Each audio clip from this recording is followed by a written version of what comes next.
All right, so we talk about Apple. Here is what's happening with Apple. Apple restored the episodes to their platform yesterday. In case you haven't heard, Apple totally deplatformed me yesterday at about noon. They removed every last episode from Apple Podcasts. It was removed with no explanation why for several hours. As soon as I heard the news, I posted a video to Twitter or X or whatever. I'm never going to get used to that. Is anybody really going to start calling it X? I don't think so. They're really doing the Prince thing with it, where it's the artist formerly known as Prince. Every article is like X, the artist for the social media site formerly known as Twitter.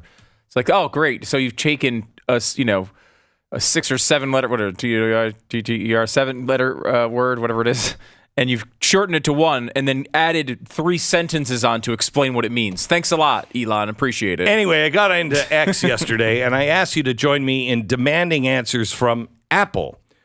Well, thankfully, a lot of people came out in force. Yeah. We were trending on X all day with people on both the left and the right calling Apple out. I was so happy to see so many people on the left who would post, I totally disagree with him, but this is wrong. Yes, thank you. Thank you for that.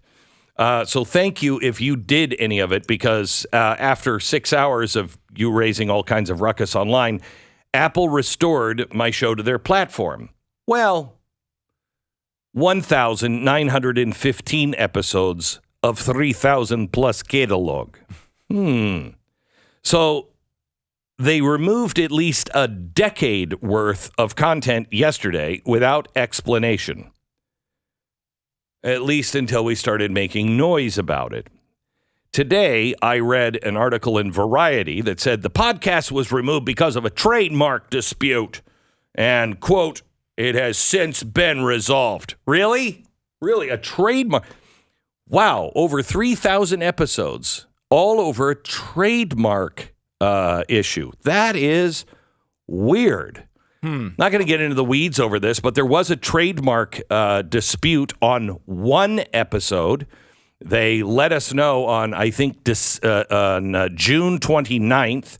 It was resolved within hours. We're like, not really. Now, if that is the reason, that's one episode. We resolved it with them within hours. Why would you remove over 3,000 episodes for a dispute with one? It's a great question. Unless you were the one filing the dispute saying, someone's using my name, there's no real reason to pull the episodes down. Don't pull those. Yeah, no, of course not. Doesn't explain why they would remove the entire catalog. At least to me, it doesn't. Apple still has not responded to that. Yesterday is a prime example where I learned firsthand why the Blaze is so important. I learned the power of these middlemen. If you're a conservative, the threat of deplatforming is always there, even in the background, like the sword of Damocles. Is that how you say his name? Damocles? You remember the guy who's holding the sword over the head? This is why we built the Blaze. I'm not going to have a sword over my head. Not going to do it.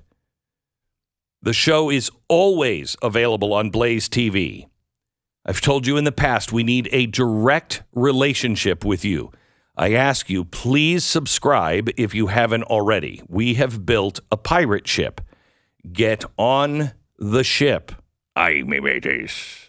Companies like Apple and Google and Meta can shut down your speech, our speech, literally with a keystroke. The elites have always wanted to control what you see and what you hear. Now, big tech is giving them the means to do it. They have done this to several of us. Since the Republicans have had Congress, they've been a little more shy. But I will tell you, yesterday would have been a loss of about 3 million views. If you're not getting the podcast from Apple, if that's where you normally go, there's about 3 million people that do that every day. That's a problem. That's a real problem if we lose touch with 3 million people.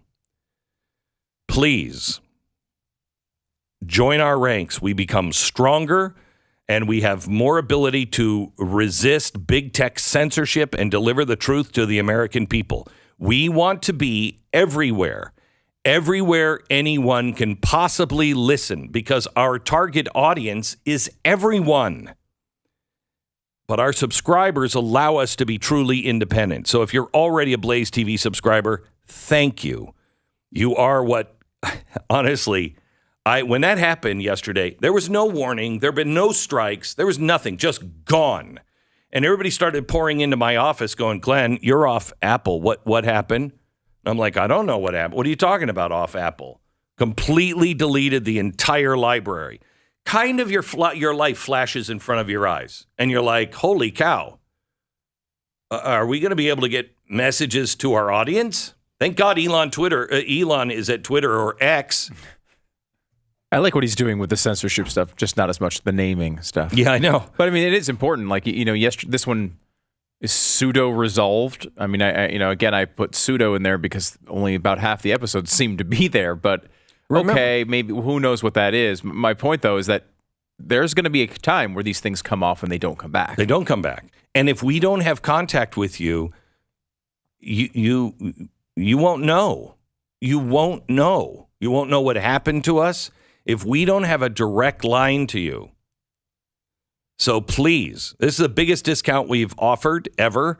It's will not be censored. It'll save you $30 off your 1-year subscription when you use it at checkout. We need you with us now more than ever. I will tell you that I think something is, there's just a lot of things in my life that's always a trend. When you're getting close to doing something really, really big, and I don't know what that is, but when you're getting close to doing something big, there's all kinds of problems that keep cropping up, and we're in that kind of a period right now. And I just said to a friend of mine who was coming in to work with me today, I said, I have a feeling we're on the verge of something. I don't know what it is, but my gosh, look at this string of coincidence. Now, yesterday, I don't know if this had anything to do with it, but yesterday's podcast was, who's the real crime family, Trump or Biden? We are over the target on this, and we're not going to let it go. So please join us. By the way, when they restore the show in its entirety, then you can let up on Apple on X. That's when you can go in and say, all right, Apple did the right thing. But so far, 1,915 podcasts have been restored, and we are over 3,000. It's about 33 and change. So what's happening? Now, this is something that I talked about in Dark Future. And I want to read what I wrote just recently because it applies directly to this. This is the example of what I was talking about in Dark Future, and it applies to you. Important question coming in from our listeners, Glenn, here is, why is Glenn talking about his podcast in the voice of Count Chocula? And I thought that was an interesting question. Why there will be no questions here. From Dark Future, Chapter 5. In the future, you will own nothing. This is from my new book, Chapter 5. To most, the idea of not knowing anything probably seems like a far-off concept, especially when you think about it through the lens of capitalistic, consumer-centric culture that we now live in. How could we possibly shift toward a society like the one that's described in the You'll Own Nothing article? The answer is gradually, then all at once. I say this with confidence because we already see this trend playing out in a number of industries. For example, One aspect of our economy where the idea of owning nothing has developed the fastest is in the entertainment industry. Technological innovation has dramatically altered the way we access movies, television, short films, podcasts, music, and other forms of entertainment. I then highlight the dangers in the book of not owning physical media by talking about the rise of popularity in streaming services like Netflix and Spotify and Apple Podcasts. And I write, the data printed onto a disc or recorded on a cassette are there permanently. If the physical media remains undamaged, I'll have access to that data forever. This is not the case when dealing with streaming services. The data for the movie as it exists on a streaming service servers, like those owned by Netflix, are fluid. At any time, Netflix could take down Top Gun. Its copyright owners could alter the movie, and then Netflix could re-upload it without any warning to the consumer at home. They can do this because you don't own the content. They do. You are just renting access to the film.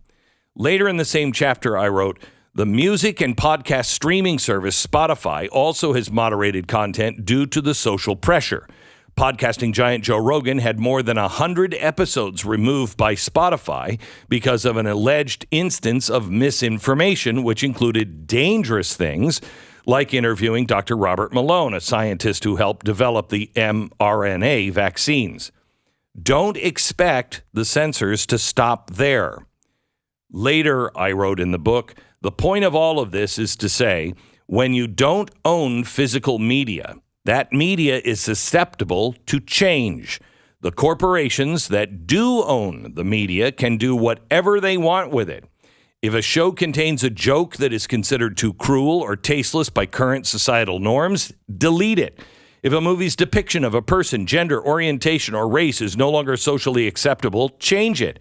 If you hold a movie, show, or even a piece of music near and dear to your heart, you might want to consider owning a physical copy, because nothing is stopping the corporation that owns it from altering or destroying it completely if the political winds blow hard enough.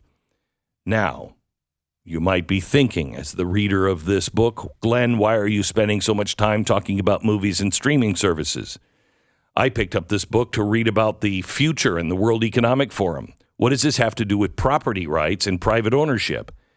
Think about what control these corporations have over your media when you don't own it.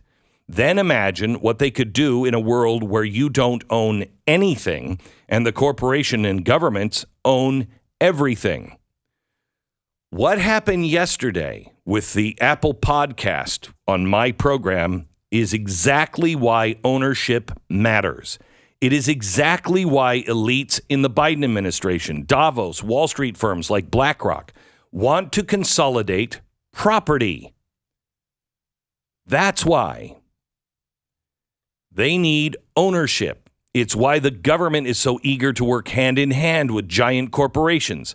If you don't own the platform, the media, the news, or opinion product, then you don't control it. It can be altered without any warning, like it was yesterday, deleted from history, thousands of episodes, over a decade of my work, for no real reason.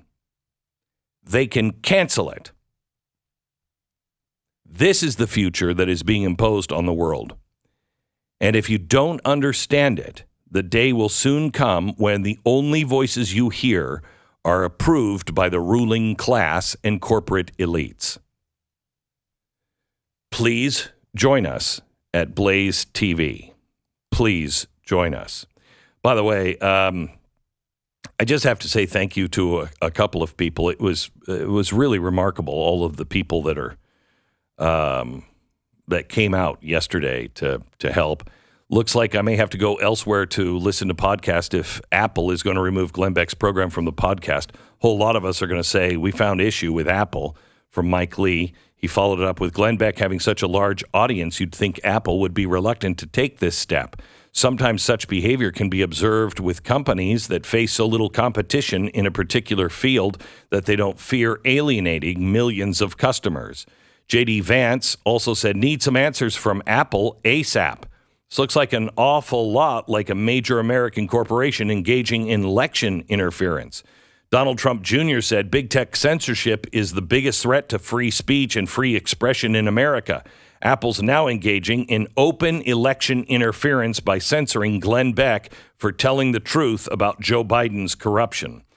Jeremy Boring from the Daily Wire wrote, this must be a mistake. Glenn is one of the best men in the business and perhaps the greatest living broadcaster. Well, he said living. So yes, he said that. I was like, good God, insane. That's really sad. Yeah. I saw that comment. I was like, oh, that's crazy. Wait a minute. Wait a minute. Ed Krasenstein, who noted he disagrees with me much of the time, said conservative commentator Glenn Beck has reportedly been banned from Apple iTunes without any explanation. First, I must say, I completely disagree with so much of what Glenn Beck has to say, and I think a lot of his politics are absurd. With that said, if Beck actually has been banned merely for voicing his free speech, I think it's wrong of Apple to do. It'll be interesting to see what reason Apple gives for this banning or if it was done by mistake. I'm unaware of any recent major controversy or hateful over-the-top message that Beck has spread over the airwaves. Yeah, we haven't had one of those in like 2 weeks. I know. Mm-hmm. So, I mean, what's the problem? But thank you for that. We have to return to the country that my father always... The Glenn Beck program. Always held up to me and said, you know, I so disagree with what you're saying, but I will fight to the death for your right to say it.